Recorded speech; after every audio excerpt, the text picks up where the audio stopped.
Bom, a memória tinha acabado, tá dando sequência então à nossa aulinha sobre Grécia. Beleza? A gente estava falando então sobre a ideia de democracia que vai ser estruturada em Atenas. Uma das principais características, inclusive, da cidade de Atenas é a ideia de democracia. E aqui a gente deve levar em consideração o caráter democrático ateniense, que é um caráter que vai restringir a participação dos indivíduos. Então, como eu dizia para vocês, boa parte da sociedade ela estará excluída da vida política, portanto, os estrangeiros, denominados de metecos, os escravos, ex-escravos, as mulheres, enfim, todos estavam excluídos da vida política, tá bom? Então, quando a gente fala de Atenas, a gente fala de uma democracia que é uma democracia direta, né? Isso é uma vantagem porque os indivíduos, tomados como cidadãos, eles faziam uma autodefesa dos princípios das determinadas regiões, então isso era bastante positivo, mas ao mesmo tempo você tinha ali uma resistência à participação de uma série de outros setores da sociedade na vida política, na cena política. Tá? O personagem Clístenes, né, o Clístenes, ele é importante porque ele vai colaborando com a edificação do que a gente chama de democracia. Tá bom? Houve todo um processo anterior que é um processo de crise, um processo de tiranias, e essas tiranias elas acabam sendo superadas por esse processo de alargamento da participação política dos indivíduos nessa sociedade. Tá bom? A cultura política da Grécia, né, a cidade de Atenas, ela vai ter uma cidade bastante culta, né? E a política ela vai se desenvolver a partir da ideia de discursos, a partir da ideia de retórica. Tá? Então a educação para formar um indivíduo que tivesse a capacidade de retórica, a capacidade de argumentação, vai ser extremamente importante, porque no começo, quem é que participava? As elites tradicionais. Então o que me fazia ter direitos políticos era o fato de eu ser um eupátrida, um filho de eupátrida. Né? Mas à medida que essa sociedade ela foi se transformando, né, como é que você convence o outro? Né? Convence porque você é de uma família tradicional? Não, você tem que convencer o indivíduo porque você tem uma boa retórica, uma boa oratória. E essa é uma época, gente, em que nós temos lá a filosofia, os filósofos, né? Aqueles que, de alguma maneira, vão ensinar a arte do bem falar. Né? Então, a arte do bem falar na Grécia vai ser extremamente importante. É uma época em que você tem, de um lado, você vai ter filósofos, né? Você vai ter ali os chamados filósofos socráticos, né? O elemento central é a reflexão, a busca da essência das coisas. Por outro lado, você vai ter figuras que são profissionais na arte do falar, na arte do bem dizer, que são os chamados sofistas. Né? Vocês devem ter visto em filosofia, né, alguns diálogos socráticos, e dentro desses diálogos socráticos, geralmente o personagem central era o próprio Sócrates, e você vai ter ali, geralmente, uma conversa, um diálogo com um sofista, tá bom? Você tem vários diálogos socráticos. Quando a gente fala de diálogos socráticos, são diálogos escritos por Platão, tá? Cujo personagem central é o Sócrates, você vai ter sempre um interlocutor, esse outro vai ser sempre um sofista, que vai falar muito bem, tem um domínio da oratória, da retórica, mas tinha, no fundo, um discurso vazio, porque não explicava a essência das coisas de forma mais, digamos assim, de forma mais apropriada. A democracia, então, na Grécia, era o consenso entre os cidadãos, né? A política vai ser a principal atividade do cidadão, e a participação nessa democracia é uma participação direta, como eu já mencionei. Aí, o elemento de diferença em relação à democracia que nós temos hoje. Tá? A democracia que nós temos hoje no mundo ocidental, no mundo moderno, é uma democracia que a gente chama de democracia representativa. Embora a nossa Constituição ela fale numa democracia representativa, a gente tem mecanismos que os cidadãos pudessem ou poderiam atuar de forma mais direta, né? Mas a gente fica naquela ideia de representatividade, você vota, você escolhe alguém para tomar as decisões por você. Né? Embora a nossa Constituição fale em democracia representativa e participativa. Tá bom? Outro ponto que é importante dizer é que a democracia na Grécia ela vai estar atrelada à ideia de escravidão. Então vai haver no século V um processo intenso de imperialismo grego, de imperialismo ateniense, e esse imperialismo, ou seja, a conquista dos atenienses sobre outras regiões, vai acabar resultando no aumento da escravidão. E eles vão dizer que, basicamente, quanto mais escravos eles tivessem, ou mais escravos eles tinham, mais tempo o homem, o cidadão grego, o cidadão ateniense, tinha tempo para fazer política. Né? Então, quanto mais gente você tinha para trabalhar, mais tempo você tinha para pensar a vida na cidade. Depois a gente volta a falar do chamado século de Péricles, século de ouro, beleza? Vamos passar a discussão agora à cidade-estado de Esparta. Ela é mais simples da gente entender, de compreender, são menos informações, tá? Quando a gente fala de Esparta, a gente está falando de uma cidade que foi fundada no sul da península do Peloponeso, mais precisamente na região da Lacônia. Essa cidade ela foi fundada pelos dórios, né? Então, os dórios eram aquele povo que chegou ali na Grécia, na Península Balcânica, entre 1400 e 1200, é um povo militarista e, claro, as cidades que foram fundadas por eles vão ter essa característica, que é uma cidade que são características de cidades militaristas, tá bom? A exemplo da própria cidade de Esparta, que vai ser o polo oposto, né, à cidade de Atenas. Outra questão importante é que essa cidade-estado de Esparta, ela não passou pelo mesmo processo de evolução da população ateniense. Lembra que eu falei que primeiro eram comunidades familiares, depois elas foram se juntando, formaram frátrias, essas frátrias se juntaram, foram formar tribos, essas tribos se juntaram, foram formando os demos. as cidades. Boa parte das cidades e estados gregas passaram por esse processo. As cidades fundadas pelos dórios não passaram por esse processo, tá? Você tem lá os dórios e, consequentemente, uma lógica de formação que é uma lógica de formação distinta. Então, você vai formar a cidade, ponto final. Não é uma cidade litorânea, e, portanto, é uma cidade que vai ter como característica primordial a atividade agrícola, tá? Toda a estrutura social, a estrutura política da cidade de Esparta é uma estrutura pensada a partir de princípios lendários. Eles acreditavam na ideia da existência de um legislador antigo chamado Licurgo, e esse cara, ele havia estabelecido quais seriam os princípios de organização social e quais seriam os princípios de organização política dessa cidade. É por isso que todas as vezes que a gente fala em Esparta, a gente tem 3 palavras-chave. A gente fala de uma cidade militarista, de uma cidade cujo poder político estará nas mãos da elite, ou seja, de uma oligarquia, né, uma cidade oligárquica, e uma sociedade bastante fechada nas suas tradições e intolerante ao diverso, intolerante ao outro. Então é uma cidade que vai desenvolver um princípio de xenofobia, tá? Então esses 3 princípios, eles são princípios bastante importantes quando a gente caracteriza a cidade, melhor dizendo, a cidade de Esparta, tá bom? Eu esqueci de falar quando eu falei de Atenas, como é que a gente pode caracterizar a cidade de Atenas em palavras-chave, tá? É uma cidade mercantil, uma cidade democrática, uma cidade cosmopolita, tá? Então essas 3 palavras são palavras-chave que caracterizam Atenas. Quais são as palavras-chave que caracterizam Esparta? É uma cidade militarista, oligárquica e xenófobica, né? Uma cidade, melhor dizendo, que promove ali a xenofobia. Vamos falar sobre a sociedade de Esparta. A sociedade de Esparta ela é bem simplificada, ela era dividida em 3 estamentos, em 3 partes. A primeira parte era ocupada pelos esparciatas ou espartanos. Quem eram esses caras? Descendentes dos povos fundadores da cidade, ou seja, descendentes dos dórios. Esses caras, eles eram a elite política, a elite social, a elite militar. Eram donos de terras e, consequentemente, eram os denominados de óplitas, ou seja, eram soldados cidadãos. Logo na sequência, você tinha uma camada de homens livres, chamados de periecos, eram pequenos proprietários, desenvolviam a atividade comercial, mas não eram cidadãos, ou seja, não tinham direitos políticos. Muito provavelmente, os periecos, eles eram descendentes dos povos que já viviam nessa região, mas foram povos que não resistiram aos dórios, portanto, eles não tiveram punições efetivas. Por outro lado, a grande base da sociedade espartana era formada pelos ilotas. Os ilotas, eles, muito provavelmente, a descendência deles era uma descendência dos povos que resistiram à chegada dos dórios e, consequentemente, ao serem conquistados, vão estar numa função social menos privilegiada, tá? Ilotas serão denominados de servos da cidade, servos do Estado, e eles eram a base da mão de obra, mas eles não eram uma propriedade, ou seja, eles não eram escravos, eles não podiam ser endividados, ou melhor, eles não podiam ser vendidos, eles não podiam ser comercializados, tá? Quando a gente fala da sociedade espartana, a gente fala basicamente desses 3 elementos, esparciatas ou espartanos, periecos e ilotas. Bem verdade que existiam escravos, propriamente ditos, em Esparta, mas era um número muito pequeno, tá? E aí esse número pequeno acaba a gente não fazendo uma referência, mas vale destacar que havia ali escravos, e esses escravos, claro, tem a ver com as pessoas que eram conquistadas, né, quando os espartanos conquistavam uma outra cidade.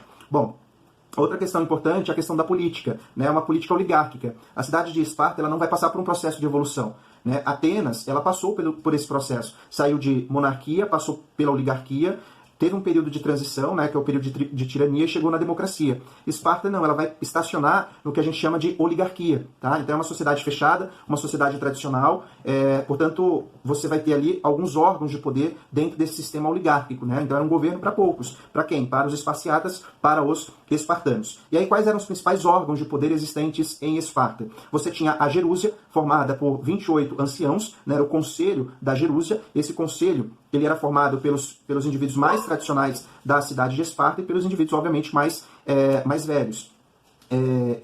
Essa Gerúsia tinha uma função que era a função de criar as leis, né, promover a legislação. No dia a dia, a cidade ela era administrada por um órgão chamado eforato, né? Então esse eforato ele tinha uma função executiva e uma função jurídica, e na prática eram 5 indivíduos denominados de éforos, tá? Então esses éforos eram os responsáveis pela administração e pelas decisões no dia a dia. Além disso, você tinha uma diarquia, tá? Essa diarquia era a existência de 2 reis. Você tinha 2 reis, não eram reis como nas demais monarquias, né? Mas eram figuras que um tinha um papel militar e o outro tinha um papel religioso.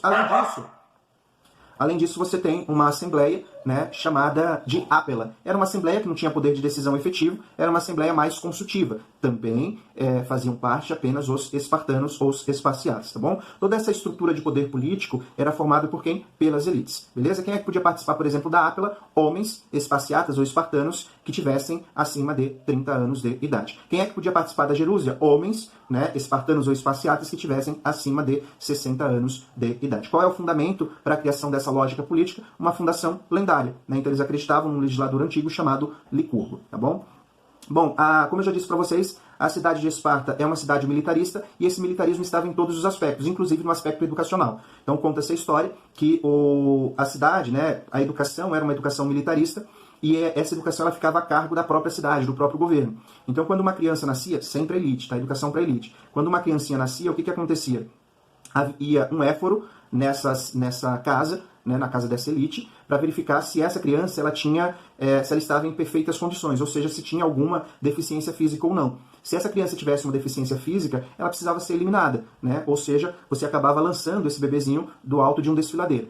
Se essa criança ela estivesse em condições perfeitas, em condições físicas que eles chamavam de condições perfeitas, o que acontecia? Essa criança permanecia com a mãe, com a família, até os 7 anos. Quando chegava aos 7 anos, essa criança era entregue ao Estado. E aí competia esse Estado promover o processo de educação a esse indivíduo. Então, dos 7 aos 12 anos, essa criança ela começava a ouvir histórias de heróis, né, para despertar um espírito guerreiro nesse indivíduo. Você tinha, né, a experimentação de algumas lutas. Geralmente tinha uma pessoa mais velha que cuidava desse grupo de crianças. E esse grupo de crianças, muitas vezes, eles entravam em conflito, porque esse cara mais velho acabava atiçando esses conflitos, obviamente, para despertar essa ideia de guerra, essa ideia de guerreiro. Quando chegava aos 12 anos, a educação ela passava por uma modificação. O indivíduo ele passava a manusear armas, né, e você tinha todo um processo de formação de luta mesmo, para que o indivíduo fosse capacitado a ser um soldado. Chegava aos 18 anos, ele passava por um processo de formação. Você passava por uma prova específica, e essa prova específica, na verdade, representaria a formação de você enquanto um ópita, enquanto um soldado, tá bom? E aí, muitas vezes, o cara ele era colocado numa mata qualquer, em condições de frio, e pelado, sem nada, e aí ele tinha que sobreviver ao final de todo o processo. Ele voltava para a cidade, né, ele era recebido frequentemente pela mãe, a mãe entregava toda uma túnica, toda uma roupa que o caracterizava como um soldado, e aí, mas antes disso, inclusive, ele tinha que passar por uma prova de fogo, né, uma prova de teste, uma prova final, que era eliminar uma quantidade de ilotas, né? Então, uma das provas existentes para que o cara se formasse enquanto soldado mesmo era matar uma quantidade específica de indivíduos que compunham a base dessa pirâmide, tá?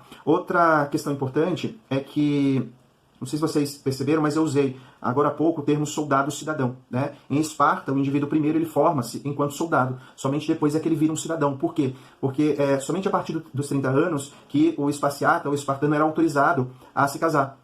Então ele podia constituir família a partir dos 30 anos. Ao constituir família, ele ganhava terras e ganhava ilotas para trabalhar para ele. Tá? Então você tinha lá a figura dos ilotas, né, que eram aqueles servos trabalhando para esse indivíduo que era da elite. Além disso, a gente usa o termo soldado-cidadão porque somente a partir dos 30 anos é que o indivíduo podia participar da Assembleia, da Ápila. Tá? Então você é um soldado, mas ao mesmo tempo você é um cidadão. Quando é que esse cara podia participar da Gerúsia? Somente quando ele completasse 60 anos. Tá? Na prática, esse indivíduo ele é um soldado-cidadão até ficar velho. Né? Então ele vai atuar enquanto militar até ficar velho. Outra questão importante, na cidade de Esparta, diferente de muitos lugares no mundo antigo em que as mulheres eram fortemente desvalorizadas, embora em Esparta também fossem, essas mulheres em Esparta elas eram respeitadas porque elas eram vistas como mulheres ditas parideiras, ou seja, elas eram responsáveis por parirem os filhos, os soldados de Esparta, e como seus maridos eles ficavam frequentemente fora de casa, em acampamentos militares, o que acabava acontecendo? Essas mulheres elas tinham a possibilidade de administrarem os bens da família. Tá? Então eram elas que tomavam, na prática,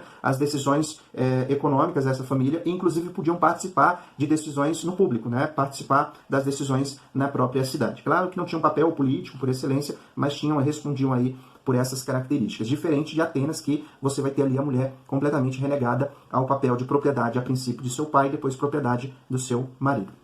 Bom, o período clássico da história grega, né, já falando sobre o período clássico, que era a última etapa, a penúltima etapa, a gente tem as guerras, tá? As chamadas guerras médicas e as guerras do Peloponeso. O período clássico ele vai do século VI ao século IV. Esse é o período, então, de apogeu do mundo grego, mas, ao mesmo tempo, é o período de declínio. Porque, ao mesmo tempo em que a Grécia ela vai se desenvolver muito durante essa etapa, inclusive, no século V, a gente vai ter o chamado século de ouro, o século de Péricles. Por outro lado, a gente vai ter um período de ruínas, né, um período de declínio, e esse declínio vai ser motivado, sobretudo, pelas guerras que eles se envolveram. Tá? Sobretudo, a guerra em que eles travaram entre eles mesmos, que a gente vai chamar de guerras do Peloponeso.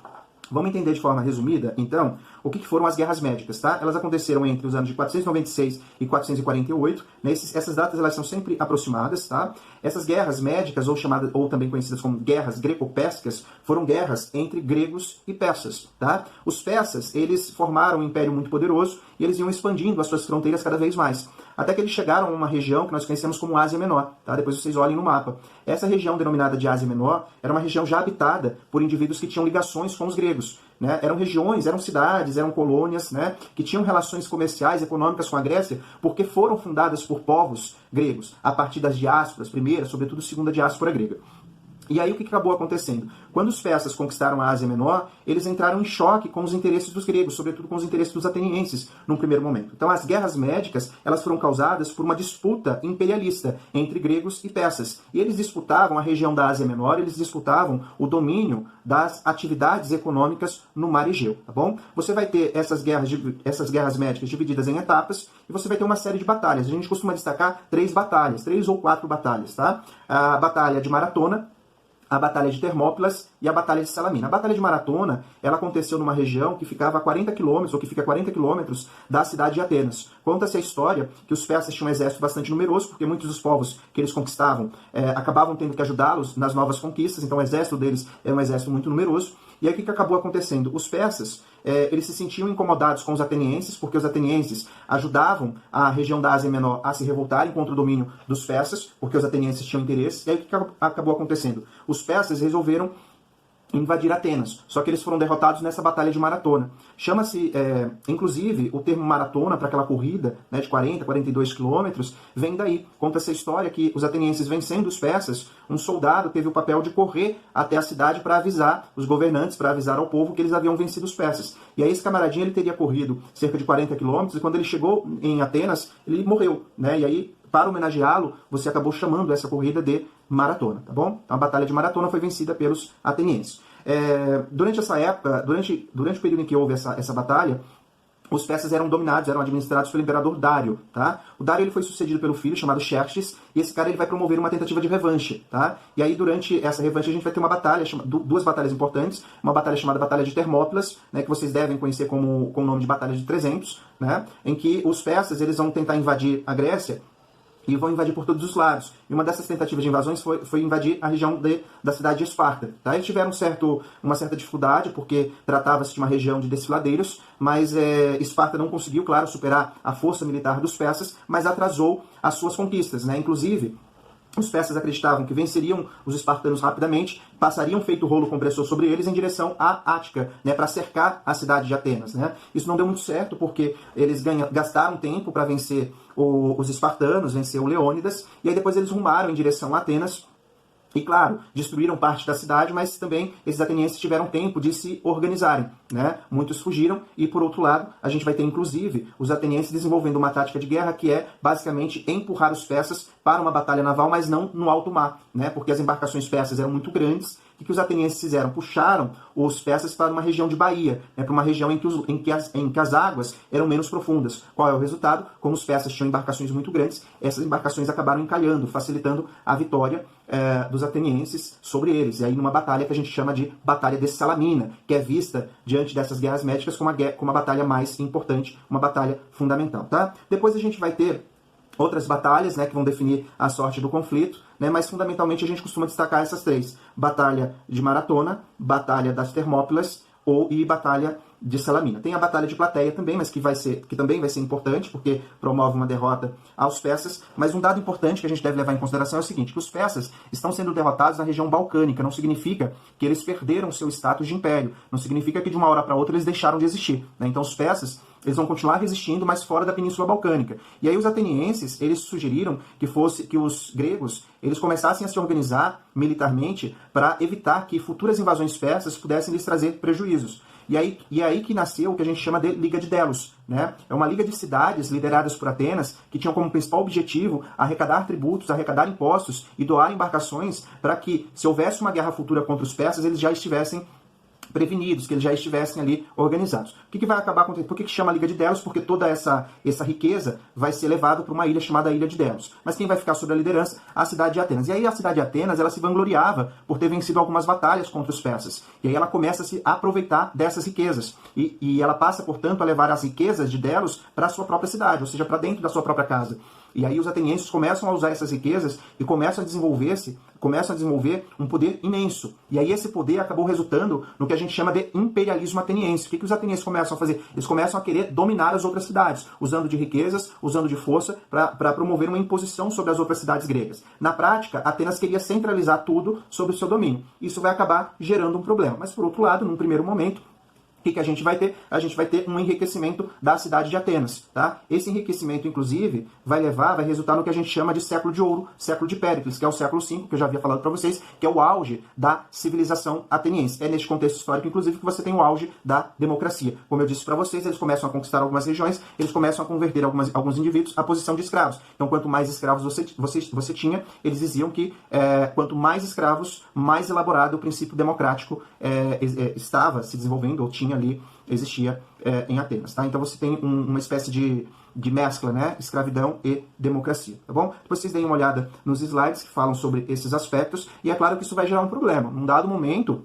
as cidades elas começam a se revoltar. Né? Uma cidade específica que não participou da chamada Liga de Delos foi a cidade de Esparta. E eu vou falar daqui a pouquinho para vocês o que a cidade de Esparta fez, tá bom? Mas antes disso, falando ainda sobre o Péricles, vale dizer que ele criou a chamada mistoforia. Então, o que acontecia? A partir desse momento, todo mundo que quisesse participar da política, desde que fosse cidadão, homens, filhos de pais e mães atenienses, independente de ser rico ou pobre, participava da política. Os pobres, inclusive, passavam a receber um salário. Daí a ideia de mistoforia. Né? Então, eles recebiam um salário para participar da política. Então, não precisavam se preocupar com os seus negócios, com a sua terra, com o plantio, porque eles receberiam e conseguiriam comprar alimentos para a sua sobrevivência. De onde vinham esses recursos para aplicar nessa cidade? Das regiões que eram conquistadas pelos atenienses. Tá? Então, nesse contexto, a gente vive o auge da democracia, mas, é claro, esse imperialismo ateniense vai acabar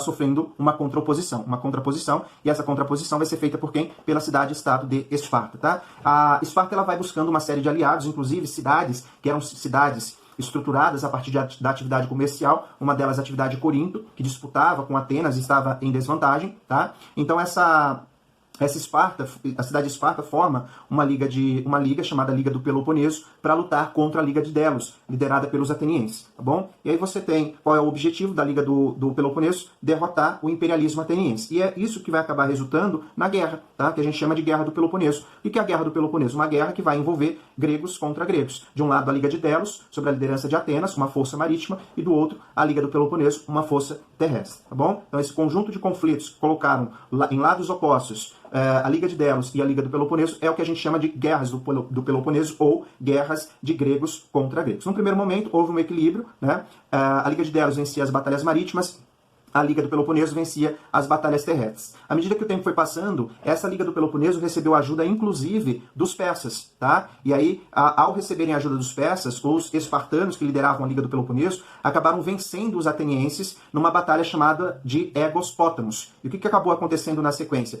Esparta se vangloriava da vitória e começou ela a querer promover o imperialismo. A mesma coisa que os atenienses fizeram. Claro que as demais regiões, que as demais cidades não vão admitir isso, e aí você começa a ter uma continuidade dos conflitos. Uma outra cidade que não havia se envolvido nessa guerra, que é a chamada cidade de Tebas, ela começa a formar uma liga dela, né? Uma liga chamada Liga Tebana, em que ela vai reunindo uma série de aliadas.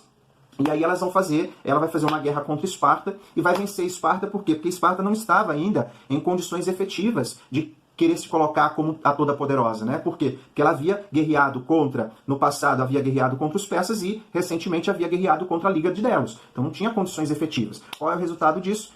Tebas vence a cidade de Esparta e Tebas agora faz a mesma coisa que Esparta e Atenas tentaram fazer. Ou seja, Tebas tenta dominar tudo e a todos. Qual é o resultado disso? A gente vai ter Atenas e Esparta se aliando para tentar guerrear contra os tebanos. Qual é o resultado de tudo isso? Guerras e mais guerras e mais guerras. Os gregos vão cometendo o que a gente chama de suicídio grego. Traduzindo, eles vão se enfraquecendo, até que esse enfraquecimento resulta na conquista das cidades gregas pelos macedônios, a princípio pelo Filipe II e depois pelo seu filho Alexandre Magno, Alexandre o Grande. E aí a gente já está falando do último período da história grega, que a gente chama de período helenístico. Tá? Então o Alexandre ele foi educado através da cultura grega, foi aluno do Aristóteles, do filósofo Aristóteles, mas ele domina essa região. Né? E aí ele começa a construir um império muito grande, que a gente vai chamar de Império Helenístico.